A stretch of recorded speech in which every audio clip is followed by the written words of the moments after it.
They laughed when I flinched at turbulence, whispered coward when I gripped my armrest. My manager slapped a flight manual on my desk and told me to quit. But none of them knew what I did in the shadows, or that one day I'd be the one giving them orders from 30,000 feet. Before I tell you how I went from office joke to military hero, do me a favor. Hit that like button if you've ever been underestimated.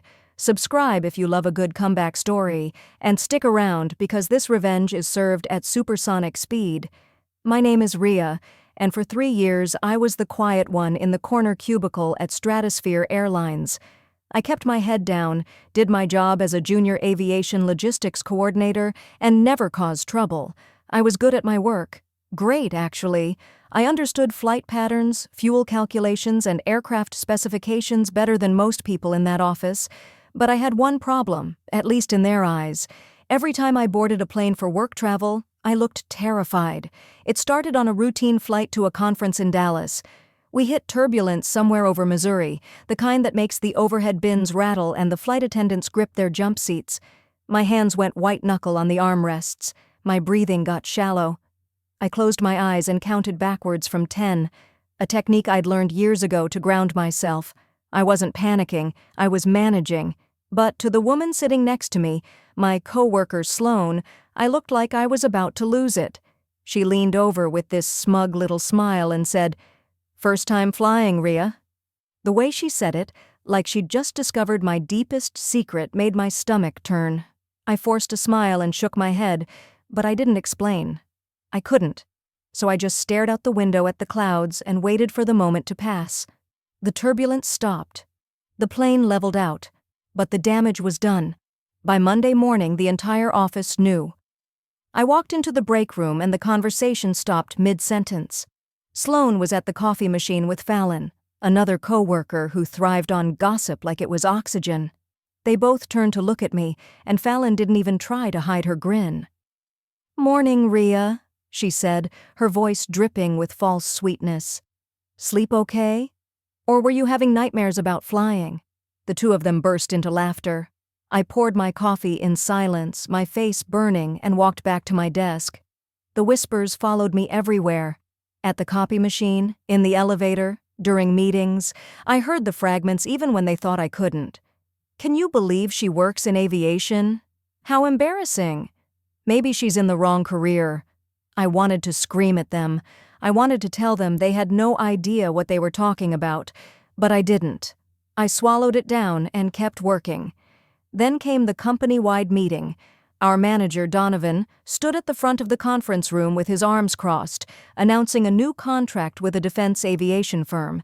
It was a big deal, the kind of project that could make or break careers. He explained that the contract required mandatory site visits to military air bases, and that meant small charter flights on short notice. The moment he said it, I felt every eye in the room turn toward me. Fallon didn't even wait for him to finish. She raised her hand and said, loud enough for everyone to hear, "Better pack a barf bag for Rhea." The room exploded in laughter. Even Donovan smirked. I sat there, frozen, my hands trembling under the table. Not from fear, from rage, from humiliation, from the suffocating weight of being completely misunderstood. And in that moment, staring at their laughing faces, I made a decision. They wanted to see me as weak? Fine. Let them. Because one day, very soon, they were going to realize just how wrong they were. I thought I could handle it. I thought if I just kept my head down and did excellent work, eventually they'd see past their assumptions. I was wrong. Because 3 days after that meeting, Donovan called me into his office, and that's when everything shattered. He didn't invite me to sit. He just stood there behind his desk with his arms crossed, looking at me like I was a problem he needed to solve. "Rhea," he said, his voice flat and businesslike, "I'm concerned about your ability to handle the upcoming site visits." I opened my mouth to respond, but he held up his hand. "I don't have time for excuses. This contract is too important. If you can't do your job without falling apart on every flight, maybe you need to reconsider your position here." The words hit me like a physical blow. I tried to explain. I tried to tell him it wasn't what he thought, that there was context he didn't understand. But he cut me off mid-sentence, grabbed a thick flight training manual from his shelf, and slammed it down on the desk between us. The sound echoed through the office. "Then prove it," he said coldly, "or resign." I stared at that manual, at my distorted reflection in the window behind him, and felt something inside me crack. I walked out of his office with my dignity barely intact and the eyes of every coworker burning into my back. But the worst was still coming. 2 weeks later, we had a presentation with potential clients, representatives from the defense contractor. It was my chance to show my value, to prove I belonged in that room. I'd spent days preparing, analyzing flight routes, identifying inefficiencies in their current logistics system. When my turn came, I stood up and suggested a technical adjustment to their cargo flight paths that could save them millions annually. I was confident, I was thorough, I was right. And then Bryn, the senior analyst who'd always treated me like I was invisible, interrupted me.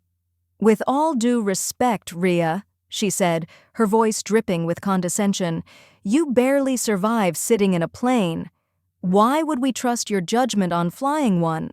The clients shifted uncomfortably in their seats. A few of them chuckled, probably thinking it was some kind of inside joke. I looked at Donovan, waiting for him to defend me, to say something, anything.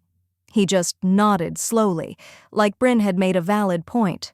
My presentation was dismissed, my idea was shelved, and I was once again reduced to the punchline of a joke I never asked to be part of. I excused myself, walked calmly to the bathroom, and locked myself in a stall. My hands were shaking so badly I had to grip the metal walls to steady myself. I stared at the gray tile floor and felt tears burning behind my eyes, but I refused to let them fall. Not here. Not for them. I splashed cold water on my face, looked at myself in the mirror and whispered, "They have no idea. None of them do." That evening, I stayed late at the office to finish a report. The building was empty, the fluorescent lights buzzing overhead in the silence. When I got back to my desk, I found a piece of paper sitting on my keyboard. It was a printed meme, a cartoon woman screaming in an airplane seat with my name photoshopped across the top. Below it, in bold letters, "Aviation Expert of the Year," followed by a string of laughing emojis. I picked it up slowly, my jaw clenched so tight my teeth ached. I crumpled that paper in my fist and stood there in the empty office staring at nothing, and that's when I decided. It was time. Time to stop hiding. Time to let them see exactly who I really was. I submitted my leave request the next morning. 2 weeks, effective immediately. Donovan barely looked up from his computer when he approved it. "Taking a break?" he asked, his tone suggesting he thought I was running away. "Something like that," I replied. As I walked out, I heard Fallon whisper to Sloane, "Bet she's too scared to go on the site visit, probably faking sick or something." I didn't turn around. I didn't defend myself.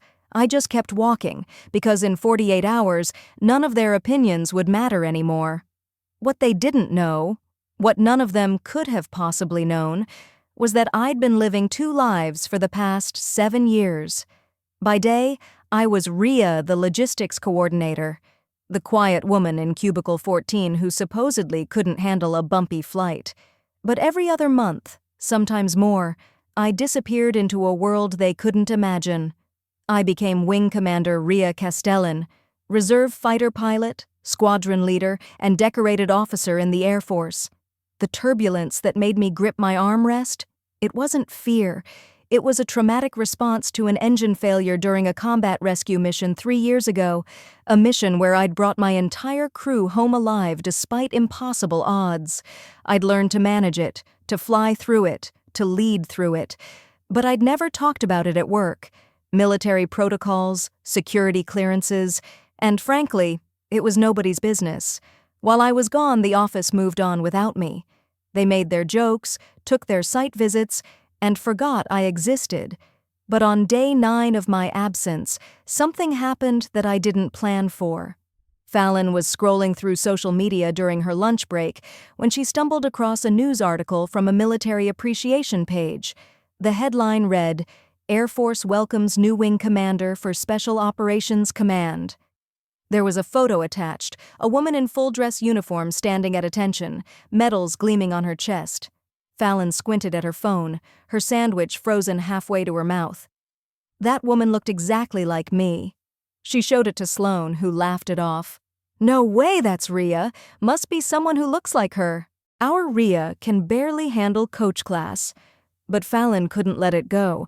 That night, she did what any curious person would do in the age of information. She Googled my name.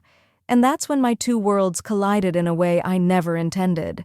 The search results told a story I'd kept carefully hidden. Military commendations, photos of me in flight gear standing beside fighter jets, news articles about a daring rescue operation in hostile territory, a promotion ceremony where I'd received the Distinguished Flying Cross. My full name, rank, and service record were all there. Public information for anyone willing to look. Fallon's hands trembled as she scrolled through page after page. She found images of me in the cockpit, leading briefings, shaking hands with generals. This wasn't someone who looked like me. This was me. The woman they'd mocked, belittled, and humiliated for 3 years was a decorated combat pilot. By Monday morning, the entire office knew. Someone had shared the articles in the company group chat. Sloane had posted screenshots on her personal social media, tagging the airline. A military appreciation page with millions of followers had highlighted my promotion, and someone in the comments recognized the company name on my old LinkedIn profile. The post went viral. Thousands of comments poured in. Wait, isn't this the woman they made fun of? This is the same company that mocked her for being afraid of flying? She's literally a war hero and they treated her like a joke? The airline's HR department went into crisis mode. And me? I was exactly where I needed to be, preparing to walk back into that office and watch their faces when reality finally hit them. I walked into the office on Monday morning like nothing had changed. Same black slacks, same simple blouse, same quiet demeanor. But the moment I stepped through those glass doors, I felt it. The silence. Every conversation stopped mid-sentence. Every head turned. Sloane nearly dropped her coffee mug. Fallon's face went pale. Even the receptionist stared at me like I was a ghost. I didn't acknowledge any of it. I just walked to my desk, set down my bag, and opened my laptop like it was any other day. Within 10 minutes, Donovan's assistant appeared at my cubicle. He wants to see you. Conference room. Now. Her voice was different, careful, like she was suddenly afraid of saying the wrong thing. I nodded and followed her down the hallway, past co-workers who suddenly found their shoes very interesting. The conference room was packed. Donovan sat at the head of the table, his jaw tight. Bryn was there, her arms crossed defensively, and sitting across from them were 2 people I didn't recognize. One was wearing a visitor badge. The other was in a suit that cost more than my monthly rent. Donovan cleared his throat, looking anywhere but directly at me. Rhea, thank you for joining us. I wanted to personally acknowledge your, outside accomplishments. We had no idea about your military service, and I think I speak for everyone when I say we have the utmost respect for— He didn't get to finish. The door opened, and 2 more people entered. One was a military liaison officer in full uniform. The other was the corporate vice president of our entire division, a woman I'd only seen in company-wide emails. The energy in the room shifted instantly. The VP didn't waste time with pleasantries. She looked directly at me and smiled, a genuine smile that felt like vindication. "Wing Commander Castellan?" she said, using my rank deliberately. "I apologize for the short notice, but we've just finalized a contract that changes everything for this company. We've secured a $75 million logistics partnership with the Air Force, the largest deal in our company's history. However, the contract comes with a stipulation. The Air Force has specifically requested that you lead the liaison and consultation team. They want someone who understands both military operations and civilian aviation infrastructure. They want you." The room went silent. Donovan's face drained of color. Bryn looked like she'd been slapped. I stood there, absorbing the moment, feeling the weight of every insult, every joke, every dismissal finally lifting off my shoulders. The VP continued, We'd be honored if you'd accept the position. It comes with a significant promotion, a leadership role, and full autonomy over the project team. You'll be selecting your own staff." She paused, her eyes flickering toward Donovan. "Effective immediately, this project supersedes all current departmental hierarchies. You'll report directly to me." I let the silence stretch for just a moment longer than comfortable. Then I nodded. "I accept." The military liaison stepped forward and shook my hand with the firm respect of someone who understood what I'd sacrificed and achieved. "It's an honor to work with you again, Commander," he said. Again. That word hung in the air like a bomb. These people knew me, they'd worked with me, and they knew exactly what I was capable of. As the meeting wrapped up, I watched Donovan try to shrink into his chair. Bryn stared at the table, her earlier confidence completely shattered. And when the VP pulled Donovan aside for a private conversation that I knew would end his involvement in this project, I felt something I hadn't felt in years. Not quite satisfaction, not quite revenge, something better. Justice. Pure, undeniable, karmic justice. 2 weeks later, I stood on the tarmac of a military airbase, the sun barely cresting the horizon, watching my new team arrive. Some of them were experienced military liaisons who'd worked with me before. Others were civilian contractors excited about the project. And then there were the 3 people I specifically requested be assigned to my team: Sloan, Fallon, and yes, even Bryn. The VP had raised an eyebrow when I submitted those names, but she approved them without question. This wasn't about revenge anymore. This was about teaching a lesson they'd never forget. When they arrived and saw me standing there in my flight suit, the Air Force insignia on my shoulder, the reality of the situation finally hit them. Sloan looked like she wanted to disappear into the ground. Fallon couldn't meet my eyes. Bryn's usual confidence had evaporated completely. I gathered everyone for the initial briefing, my voice calm and professional. "Welcome to Operation Skybridge. For the next 6 months, you'll be working directly with military personnel to coordinate logistics for cargo and personnel transport. This is high-stakes work. Lives depend on precision. I expect excellence from every single person on this team." I let my gaze move across their faces. "Any questions?" The silence was deafening. Then I said something that made Sloane's hands tremble. "We'll be conducting a demonstration flight this afternoon. Anyone working on this project needs to understand what our pilots experience. You'll all be joining me on a tactical transport aircraft. Wheels up at 1400 hours. The fear in their eyes was palpable, and for a brief moment, I almost felt sorry for them. Almost. That afternoon, as we boarded the military transport, I watched my old co-workers struggle to hide their nerves. The aircraft was nothing like the comfortable commercial planes they were used to. It was loud, utilitarian, and designed for function over comfort. I took my position in the cockpit as co-pilot for this flight, running through pre-flight checks with the pilot in command, a captain I'd flown combat missions with. As we taxied to the runway, I heard nervous chatter from the passenger section behind us. Then we hit altitude, and right on schedule, we encountered severe turbulence, the kind that makes even experienced flyers grip their seats. I heard gasps from behind me, someone muttering a prayer.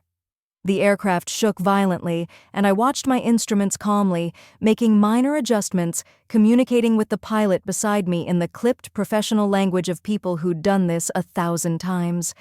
Then I picked up the intercom. My voice was steady, almost soothing. "Ladies and gentlemen, this is Wing Commander Castellan. We're experiencing some atmospheric disturbance, but you're in excellent hands. I've flown through sandstorms, hostile fire, and engine failures. This is just a little weather. We'll be through it shortly." The turbulence lasted another 3 minutes, then cleared as we climbed above it. When we landed and the passengers disembarked, Sloan approached me with tears in her eyes. "Rhea, I need to apologize. We were so wrong about you. We were cruel and ignorant and—" I held up my hand, stopping her mid-sentence. "I don't need your apology, Sloan. I needed your respect. And I earned it anyway, with or without your permission." Her face crumpled, but I wasn't finished. What I need from you now is your best work. That's all. Do your job well, learn from this experience, and maybe think twice before judging someone whose story you don't know. Over the following months, something shifted, not just in how they treated me, but in how they saw themselves. They worked harder than they ever had, driven by a mixture of guilt and genuine respect. And I mentored them, not because they deserved it, but because that's what real leaders do. 6 months into the project, I found myself standing on that same airbase at sunset, watching fighter jets take off into the orange sky. The project had exceeded every expectation. We'd transformed how the Air Force and civilian aviation worked together. My team, including those 3 who once mocked me, had become some of the most dedicated professionals I'd ever worked with. They'd learned, they'd grown, and they'd finally understood what leadership really looked like. Donovan had been quietly reassigned to a regional office. Bryn had requested a transfer, unable to face what she'd done. But Sloan and Fallon stayed. They apologized, not just with words, but with action. They became advocates for workplace respect, for looking beyond assumptions, for understanding that everyone carries battles you can't see. As for me, I became more than a wing commander or a project leader. I became a mentor to young pilots dealing with trauma, an advocate for mental health in the military, and a voice for anyone who'd ever been misunderstood. I learned that silence isn't always weakness. Sometimes it's strategy, sometimes it's dignity, and sometimes it's the calm before you show the world exactly who you are. I never feared flying. I feared forgetting why I fought so hard to earn my wings. But standing there, watching those jets disappear into the horizon, I realized something important. The people who mocked me taught me a lesson they never intended. They taught me that my worth was never dependent on their understanding. I didn't need their validation. I just needed to keep flying. So if this story resonated with you, if you've ever been underestimated or judged for something people didn't understand, do me a favor. Hit that subscribe button. Drop a comment and tell me about a time you proved someone wrong. Share this video with someone who needs to hear that their silence today might be their power tomorrow. Because the truth is, the people who doubt you today might be the ones saluting you tomorrow. And remember this, never let someone else's limited perception of you become your reality. Keep your head up, do the work, and when the time is right, let your actions speak louder than their assumptions ever could. Thank you for listening to my story. I'll see you in the next one.